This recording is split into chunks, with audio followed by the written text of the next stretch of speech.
Mau tanya pada Ki Sabto, kalau ada orang yang mengalami kesuksesan tanpa dia melakukan laku spiritual, itu mungkin terjadi apa enggak? Kalau terjadi, bagaimana keterangannya? Mohon penjelasan. Ini pertanyaan seperti ini pernah ditanyakan juga di komen YouTube. Ya, ngambil contoh misalnya ada orang Amerika, ada orang Yahudi, orang mana-mana, orang Indonesia, jelas dia sebagai pelaku kejahatan. Tetapi kok hidupnya sukses? Nah, ini sebenarnya sudah pernah saya ulas juga dalam video-video sebelumnya. Kenapa ini bisa terjadi? Ada beberapa kemungkinan. Kemungkinan pertama itu seseorang walaupun kurang amal, kurang dharma, tidak pernah melakukan jalan spiritual, tapi kok kaya banget. Ya boleh dibilang berlimpah harta lah itu. Apa yang terjadi? Bisa jadi orang tersebut mendapatkan ngunduh karma baik dari para leluhurnya atau orang tuanya. Jadi kayak menerima harta warisan. Warisan itu bukan hanya harta, Mas, tapi juga dharma. Dharma yang kita lakukan itu akan membuahkan karma yang positif, yang baik. Dan jika kita melakukan dharma yang berlimpah, ibaratnya kita menanam pohon mangga yang berbuah lebat. Itu bukan hanya kita saja yang ngunduh mangga, tapi anak cucu bahkan sampai 7 turunan bisa. Itu faktor pertama, ya enggak, Mas? Pohon mangga bisa sampai 7 turunan.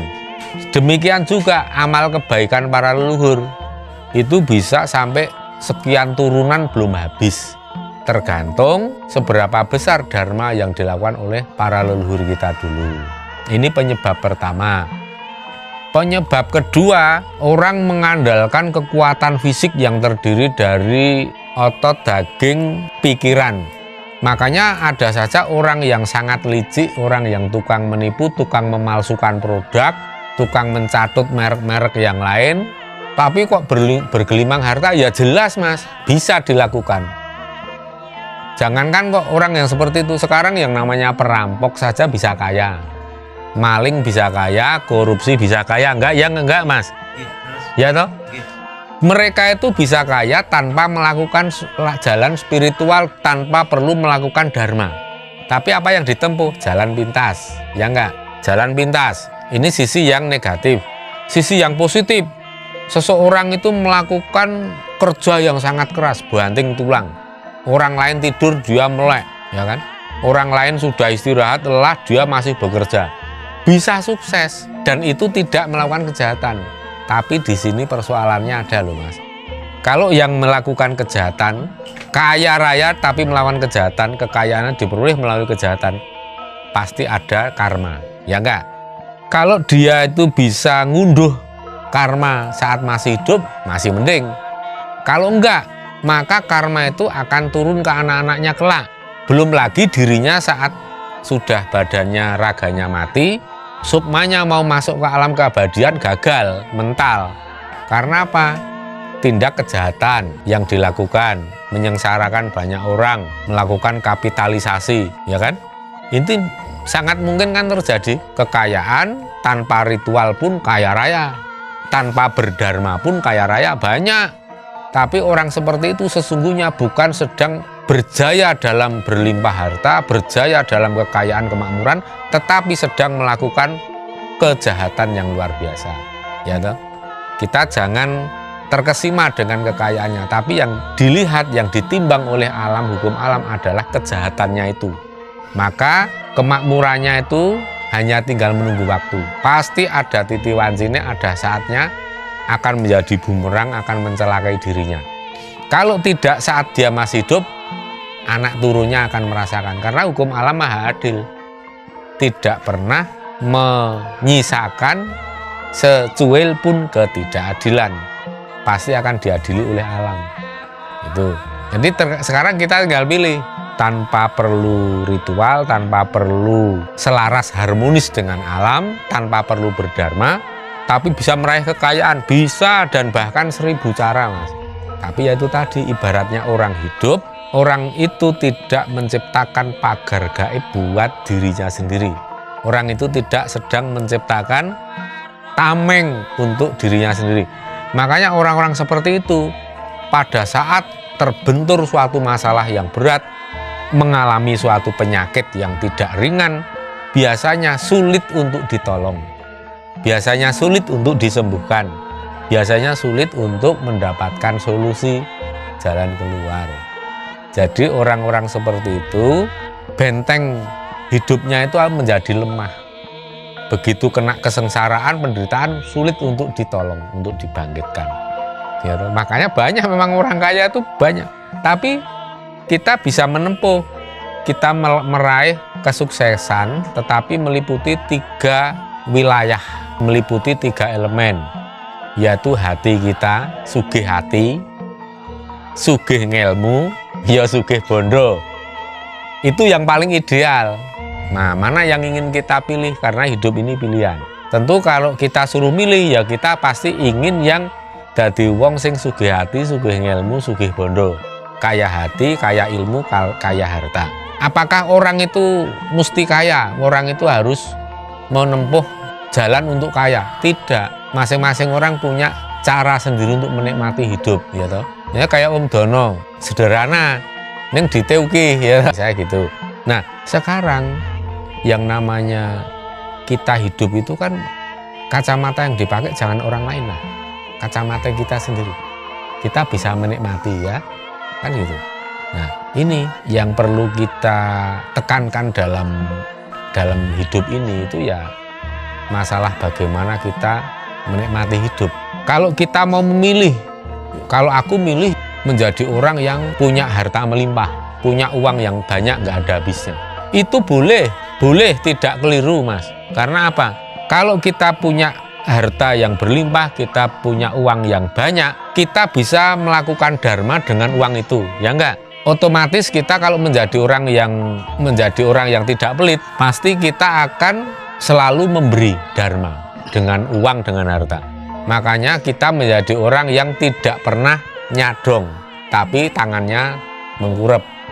Ini karena kita memilih untuk kaya harta, kaya uang itu. Namun bukan berarti orang yang nggak punya atau nggak kaya harta nggak bisa berdharma. Bisa, karena kita itu melakukan dharma atau memberi itu tidak harus dengan harta. Ada 4 cara memberi dengan hati. Caranya mendoakan dengan hati, menebarkan welas asih, itu juga dharma, welas asih pada seluruh makhluk hidup. Yang lebih tinggi dari itu apa, Mas? Ya dengan hati, dengan ucapan. Lebih tinggi dari itu apa? Ya dengan hati, ucapan, pikiran. Kita mengucapkan yang kata-kata, kalimat yang tidak menyakiti hati orang, yang tidak mempermalukan orang, yang tidak menebar kebencian. Terus kemudian pemikiran kita, iguh partikel, memberikan nasihat, masukan, kritikan, semua yang membangun, memberikan evaluasi, semuanya gratis. Ini juga menjadi dharma. Nah, setelah semua itu bisa dilakoni, ada yang lebih tinggi lagi levelnya. Kalau kita imbangi dengan sedekah tenaga. Jadi kita hati, ucapan, pikiran, tenaga kita kompak memberikan sedekah, ya toh. Dan ada yang lebih sempurna lagi kalau kita dari 4 elemen itu kita lakukan plus sedekah harta. Nah, itu baru komplit. Itu, Mas. Jadi orang mau milih jalan yang bergelimang harta atau sederhana saja pas-pasan, itu semua tidak salah. Semua itu hanya pilihan, soal pilihan hidup, teknis hidup kita, gaya hidup yang ingin kita lakukan. Ya, kita seperti kita ingin mau menjadi apa, cita-citanya ingin menjadi apa. Ada yang menjadi guru, ada yang menjadi tentara, ada yang menjadi pengusaha. Semua itu nggak ada yang salah kan. Itu soal pilihan aja, teknis. Ada lagi nggak? Onten malih buatan. Bapaknya yang nikmatin, bapak yang nikmatin, adilnya di mana buat bapaknya gitu. Terus nanti jawabannya itu nanti dia masuk neraka. Soal karma turunan ini. Iya, tapi maksudnya pasti akan menuju pertanyaan. Nah, sekarang harta warisan aja bisa temurun kok. Enak aja kalau yang jelek-jelek nggak mau terus menolak, menyangkal, ya kan? Pasti gitu. Sekarang orang tuanya dulu tukang gebukin uang, tukang nyelakai uang, pernah mukulin, pernah bunuh satu keluarga orang. Nah, pasti anak turunnya yang dicelakain pasti membenci anak turunnya yang nyelakain itu. Ya enggak? Pasti ada naruh dendam. Oh, itu keluarga dulu membasmi, mencelakai keluarga saya. Pasti terjadi kayak gitu kan? Turun apanya? Karma buruknya toh. Nah, itu. Makanya ada itu ya, itu tadi kutukan karma yang turun-temurun itu ada. Jadi yang sifatnya positif ada, yang negatif ada. Nah sekarang anak yang terpilih mana? Ya biar adil, alam semesta ini membuat rumus. Anak yang menerima karma itu biasa anak yang paling disayangi orang tuanya. Nah anak saya dibenci malah ora mas. Misalnya wong tuanya jahat, anak yang paling dibenci malah selamat, nggak kena karmanya. Tapi anak yang paling disayangi mas, tanggungan karmanya gede. Tapi terus kemudian si anak berarti ciloko. Ya kalau menggunakan mikul karma orang tua, kalau dia habiskan, ano corole menghabiskan yono. Kalau dia mau menghabiskan karma itu ya berarti akan menjadi apa? Dharma buat si anak itu akan memutus, menghentikan karma yang selanjutnya. Wis tak ndeke kene ndak turun nang anakku. Ya wis ditampa kanthi ikhlas, tebusan nganggo dharma sebanyak-banyaknya. Dari meminta maafkan orang tua, gantian membantu menolong orang-orang yang dulu dicilakain orang tua. Ya kalau bisa nyatet wonge nek ora, nek wis ora ngerti sapa bae dicilakani, ya wis sembarang gawe becik ruwong akeh atas nama orang tuanya. Wis ngono wae. Dari kacamata agama memang beda banget konsepnya. Nah kita pakai aja yang masuk akal, yang nalar, yang masuk akal apa, gitu kan? Jadi rasa promo, sing masuk akal sih endi gitu. Ciri-ciri ilmu sing bener mas, siji masuk akal atau reason, memenuhi asas logika, reasonable. Yang kedua nongati langsung srek. Bikin ayam tentrem, bukan ketakutan dan kecemasan. Tapi kalau menimbulkan ketakutan dan kecemasan, nah nanti dulu. Kecemasan, ketakutan contohnya apa? Golek dhewe.